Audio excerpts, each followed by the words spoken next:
हाँ, तो good morning friends. तो हम कंटिन्यू कर रहे थे एक्टिविटी बेस्ड कॉस्टिंग को। जैसा कि आपको पता है कि there are two methods of the costing, marginal costing and absorption costing. जैसे अकाउंटिंग में आप करते हैं, एक आप प्रॉफिट एंड लॉस निकालते हो एज पर P&L और एक इनकम टैक्स के हिसाब से। इसी तरह कॉस्टिंग में दो तरीके होते हैं, एक marginal costing and absorption costing. जब डिसीजन मेकिंग करनी होती है तो हम हमेशा क्या यूज करते हैं, marginal costing. Marginal costing is generally used in decision making, है ना। यानी उस केस में हम रेलिवेंट कॉस्ट को यूज करते हैं, वेरिएबल कॉस्ट को यूज करते हैं, और जो फिक्स कॉस्ट होती है उसको जो टोटल प्रॉफिट आता है, कंट्रीब्यूशन आता है, उसमें से लेस करते हैं। यानी ये जो fix cost is not identified, allocated और एपोर्शन टू पर्टिकुलर प्रोडक्ट। ठीक है, तो burden of FC not charge to the product, यानी इसको टोटल कॉस्ट में से लेस करते हैं, टोटल कंट्रीब्यूशन में से लेस करते हैं, पीरियोडिक कॉस्ट मानते हैं। एक एग्जाम्पल भी हमने बताया था, मान लो मारुति कंपनी है, वो आल्टो कार बनाती है, वैगन आर कार बनाती है, स्विफ्ट बनाती है, स्विफ्ट डिजायर बनाती है। ओके, अब इसकी आल्टो की सेल है, मान लो कोई भी अमाउंट ये हमने मान लिया, और इसकी वेरिएबल कॉस्ट, तो ये जो वेरिएबल कॉस्ट इसमें से लेस कर देते हैं, तो ये हमारा आता है कंट्रीब्यूशन।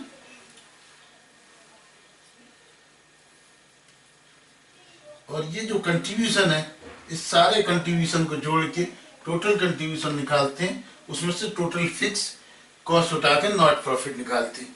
यानी कंट्रीब्यूशन तो पर आइटम निकल सकता है। इस केस में मार्जिन में कंट्रीब्यूशन आल्टो का कितना है, वैगन आर का है, लेकिन प्रॉफिट टोटली निकलता है अलग अलग आल्टो और वैगन आर का, स्विफ्ट का, डिजायर का नहीं निकलता, क्योंकि हम फिक्स कॉस्ट को अलग अलग में एपोर्शन नहीं किए करते।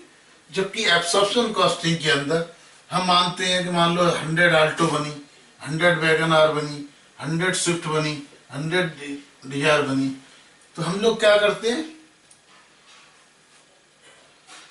कि भाई इसमें से जो है, जो सेल में से लेस करते हैं fix cost plus variable cost, यानी टोटल कॉस्ट को लेस करते हैं, और अलग अलग आइटम का ये जो कंट्रीब्यूशन की जगह यहीं पर प्रॉफिट आ जाता है, प्रॉफिट फ्रॉम आल्टो। तो ये जो फिक्स कॉस्ट को एपोर्शन करते हैं, ये किसी ना किसी एक फिक्स बेसिस पे करते हैं। ये एक फिक्स बेसिस पे, फिक्स प्री डिटरमाइंड बेसिस पे करते हैं, प्री डिटरमाइंड बेसिस पे करते हैं। तो वो जो प्री डिटरमाइंड बेसिस होती है वो बिल्कुल एक्चुअल तो हो नहीं सकती। ठीक है, इसमें फिक्स कॉस्ट मार्जिनल कॉस्ट में अलग अलग प्रोडक्ट में नहीं डालते, लेकिन एपोर्शन में अलग अलग पे डालते हैं किसी फिक्स फार्मूले से। ठीक है, तो वो एक्चुअली बिल्कुल एग्जैक्ट हो नहीं सकती, करेक्ट हो नहीं सकती। ठीक है, लेकिन तो ये हमने थोड़ा थोड़ा रिवाइज किया मार्जिनल और एब्जॉर्प्शन कॉस्टिंग के बारे में। ठीक है, इसी से हम अब आएंगे एक्टिविटी कॉस्टिंग पर।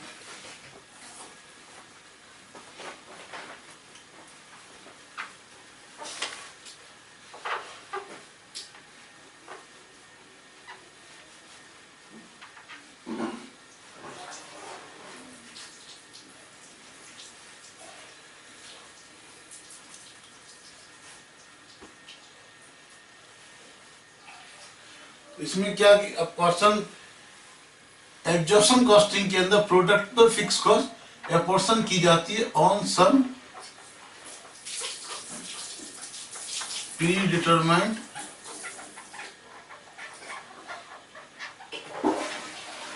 ठीक है रीजनेबल बेसिस पर।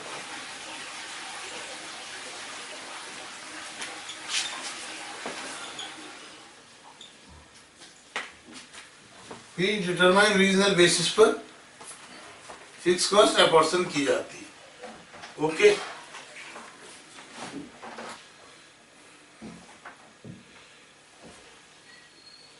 जिसको हम लोग क्या कहते हैं, रिकवरी रेट,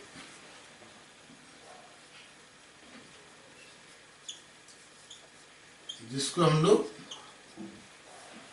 रिकवरी रेट कहते हैं। ठीक है, तो ये रिकवरी रेट इक्वल टू क्या होता है, बजटेड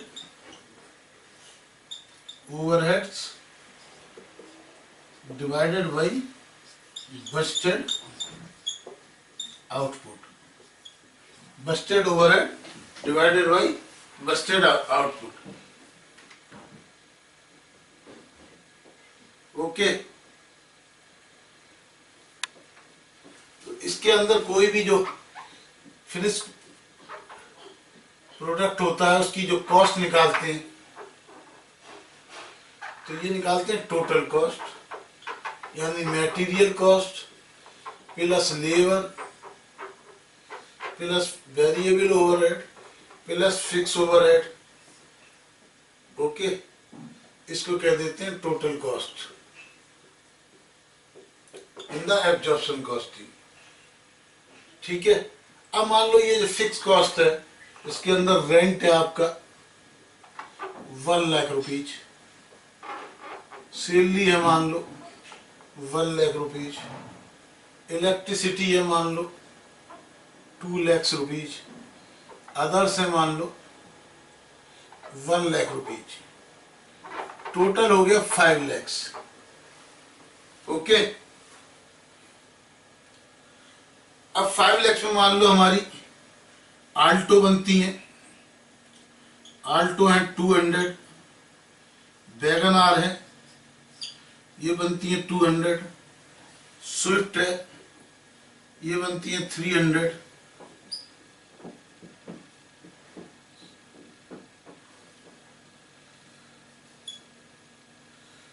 डिजायर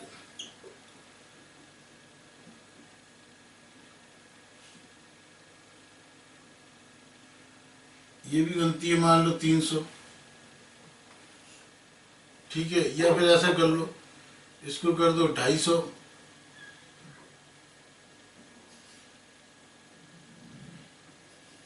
दो सौ,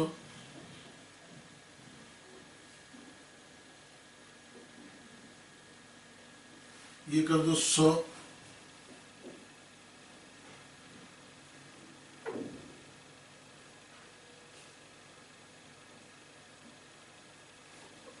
ये बनती है मान लो 450। टोटल कितनी हो गई, 250, 450, 1000 यूनिट बनी। तो 1000 यूनिट को क्या करते हैं हम, डिवाइड बाई 1000, 1000 के अंदर 500 रुपीज, तो 500 इंटू 250 फिक्स कॉस्ट इसकी आ जाएगी, 500 इंटू 200 इसकी आ जाएगी, 500 इंटू 450 इसकी आ जाएगी, 500 इंटू 100 इसकी आ जाएगी। ओके, लेकिन आपको पता है कि एक्चुअली में ये सिस्टम ठीक नहीं है, क्योंकि हो सकता है कि हमारी कोई, मान लो ये जो आल्टो है ये मैनुअल बनता हो और हमारी एक पावर स्टीयरिंग की, मान लो इसके अंदर एक मशीन इसमें यूज होती हो और ये मैनुअली होता हो, लेकिन क्या है सारे खर्चे बराबर बराबर बटेंगे, 500 500, या इसमें ज्यादा टाइम लगता हो, डिजायर बड़ी गाड़ी है उसमें ज्यादा स्पेस लगता हो, तो ये बेसिस हमारे हिसाब से जो एब्जॉर्प्शन है ये इनकरेक्ट है, ये इनकरेक्ट है। Okay,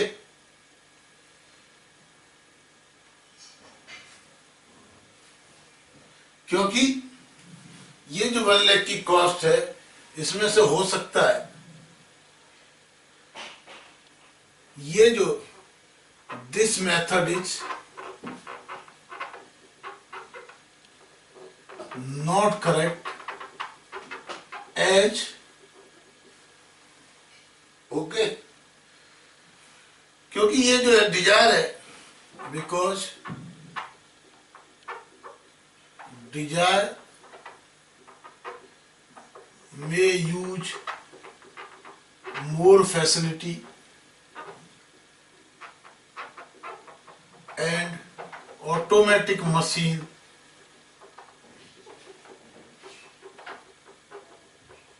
may not be used at all for alto। अब कोई मशीन है जिसकी एक्टिविटी बिल्कुल हुई नहीं,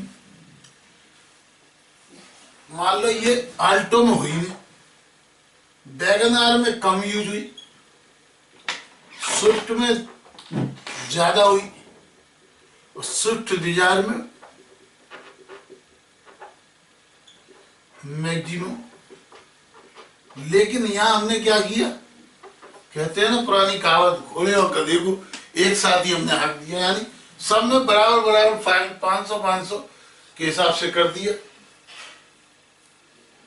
ठीक है, तो इसको नाजायज करने के लिए हम एक न्यू मेथड लेते हैं जिसको रिवाइज्ड एब्जॉर्प्शन कॉस्टिंग यूज करते हैं, जिसको कहते हैं एक्टिविटी बेस्ड कॉस्टिंग। यानी हम जो फिक्स कॉस्ट को जिस प्रोडक्ट में जितनी उसकी एक्टिविटी है उसके हिसाब से डिवाइड करते हैं, आउटपुट के नंबर के हिसाब से नहीं। ठीक है, ये जो एब्जॉर्प्शन है, एब्जॉर्प्शन कॉस्टिंग में नंबर ऑफ प्रोडक्ट के हिसाब से डिवाइड करते हैं। तो एक्टिविटी का मतलब क्या है, एब्जॉर्प्शन के अंदर हम जो फिक्स कॉस्ट को डिवाइड करते हैं नंबर ऑफ प्रोडक्ट्स या आउटपुट। ठीक है, इसकी जगह जो हम एपोर्शन करते हैं, apportion oblique allocate on the basis of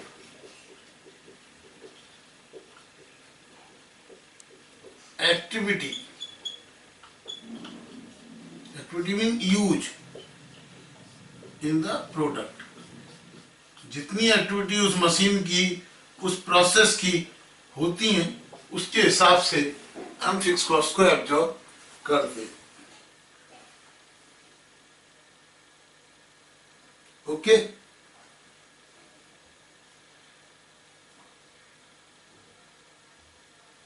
यानी जो प्रोडक्ट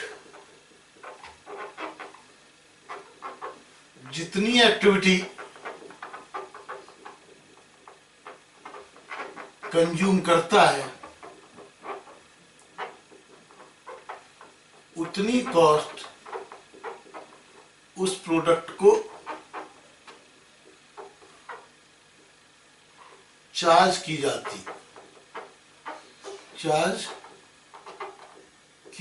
है। हाँ जी, बात समझ आई? तो अब आपको मैं एक्टिविटी कॉस्टिंग की डेफिनेशन लिखा देता हूं कि इसको यदि आपको प्रॉपरली डिफाइन करना हो तो आप इसको कैसे डिफाइन करेंगे। हाँ जी, तो क्या होती है activity based costing? The product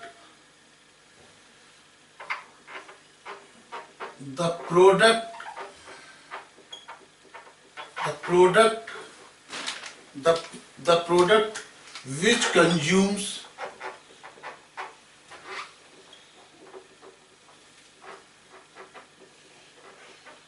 no activity, product which consumes no activity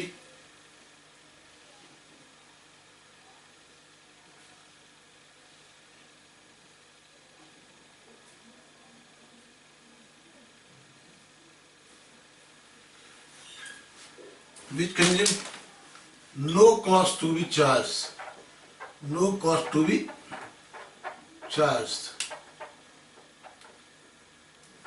the product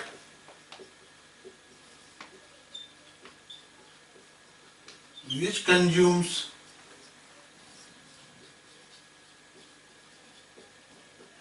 higher activity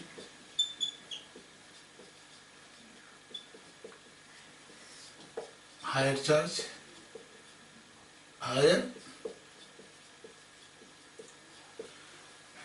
जो ज्यादा कंज्यूम करता है,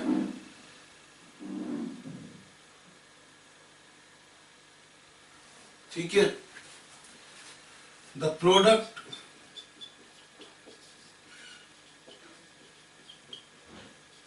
which consumes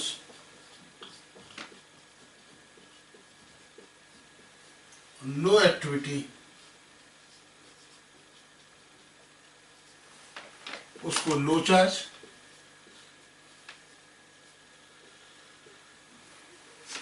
this system of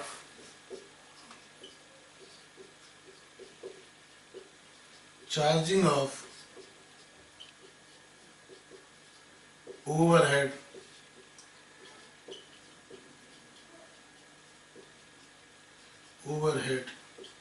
is called activity based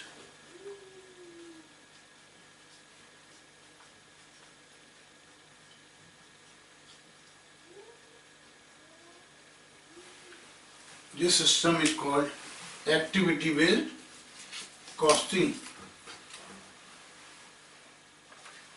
ठीक है। यानी इस सिस्टम के अंदर क्या होता है,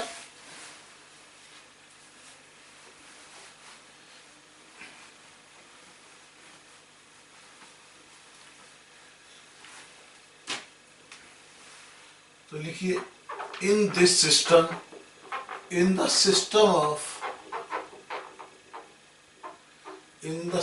of activity based costing, all FO यानी all fixed overheads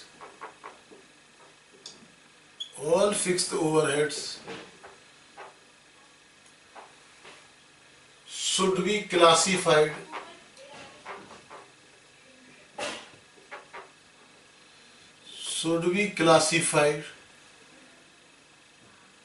according to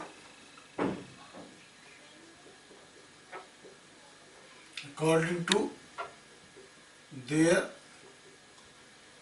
activity, okay।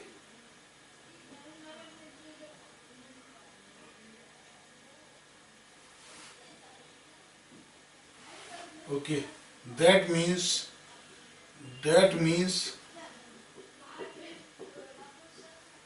a product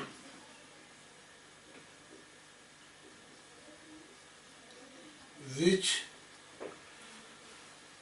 consumes no activity should not absorb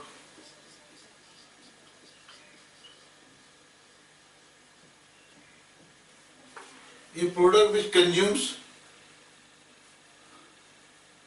no activity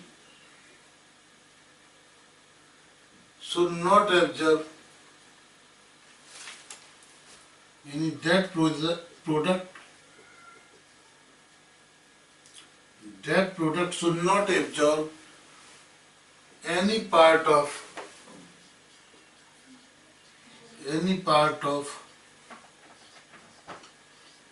overhead of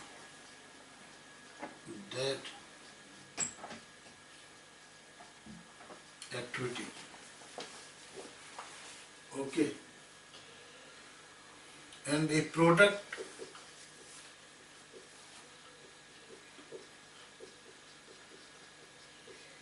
which consumes should absorb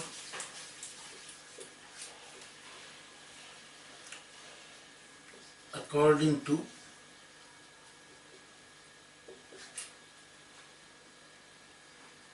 frequency public number oblique quantum of consumption.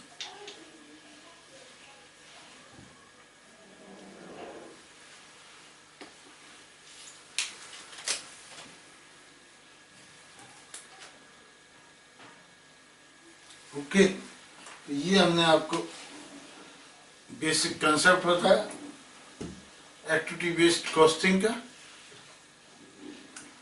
ठीक है, तो इसकी practical aspects हम बताते हैं आपको next lecture में। Thank you very much.